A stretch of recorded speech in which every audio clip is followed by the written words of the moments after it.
అనత్తమ్మా అత్తయ్య నన్ను కొట్టండి తిట్టని నానా బాధలు పెట్టండి అత్తమ్మా. ఇక్కడే వాళ్ళు కూడా ఒక పంచలు మీ కాళ్ళ దగ్గర పడి ఉంటారత్తమ్మా. నన్ను అక్కడ పంపించండి అంటే ఇంకా పుట్టింటి వారు చేస్తారు, పుట్టింటి వారి బుద్ధులే నీకున్నాయి అంటే అమ్మ కొంగు కొట్టిన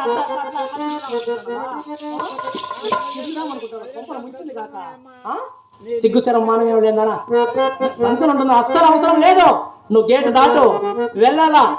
ఆ ఊరికంటే ఉత్తరం తాడేలు బూరుగుడుసులో వెళితే గానీ నీకు సిగ్గుసరం మానమైన రాదు. అప్పటికైనా మారుతావు. నువ్వు మారవలే, కుమిలి సస్తావు, పీడపోతుంది. ఇప్పుడు వీరుడు అవుతాడు అంతే. వస్తే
ఊరుకుంటే ఇప్పుడాది పంట రేపు తీసుకుపోతున్నది అత్తయ్య.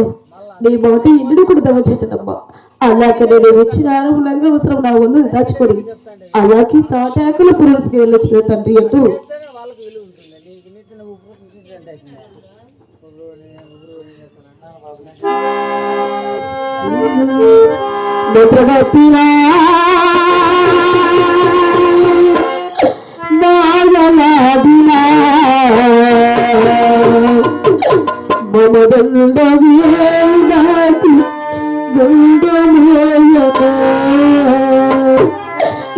సరి మంత్రగతినా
నీ పాదాకులు పురుగు వచ్చి వెళ్ళటేసరి ఇక్కడ తినడానికి తిండి లేదు, కట్టడానికి కట్టలేదు, ఉండటానికి చోటు లేదు. ఎన్నాళ్ళని ఈ పీడకాలు, ఎన్నాళ్ళని కాపురం చేతుడు తండ్రి. అయినా ఈ తాటాకులు పురుగు వచ్చిన వేళ విశేషం అంటే తెల్లవారితే వారం శనివారం మనం ఒక్క పొద్దులు వచ్చాం కదా. దేవుడికి పౌరాధన చేసుకోవాలంటే గోటితో గోరంత వెన్న కావాలి కదా తండ్రి. గోటితో గోరంత వెన్న కావాలంటే అత్త ఉండే ఆ ధాల మెడకెళ్ళి గోటితో గోరంత వెన్న తీసుకొని అలాగనే ఈ గుడిసెకొచ్చి దీపారాధన చేసుకుంది కదా తండ్రి అంటూ ఏంటి మీ అత్త ఉండే ఆ ధాల మెడకి ఎలా చేరు వెళుతున్నానంటే, అయ్యో రామ రామ రామ రామ ఏ రామ రామ ఆడమండి చిన్న తల్లి జాతికి అలా అత్త ఉండే ఆ ధాల మెడకు చేరా చిన్నమ్మ అత బంధమత్త బంధువుల బంధువు అత్త నా గొప్ప అత వారవారు శ్రీవారు నాడు ఒక దుఃఖులమ్మ అత వేడి దూరం కన్నాది అతను పెదవం కొత్త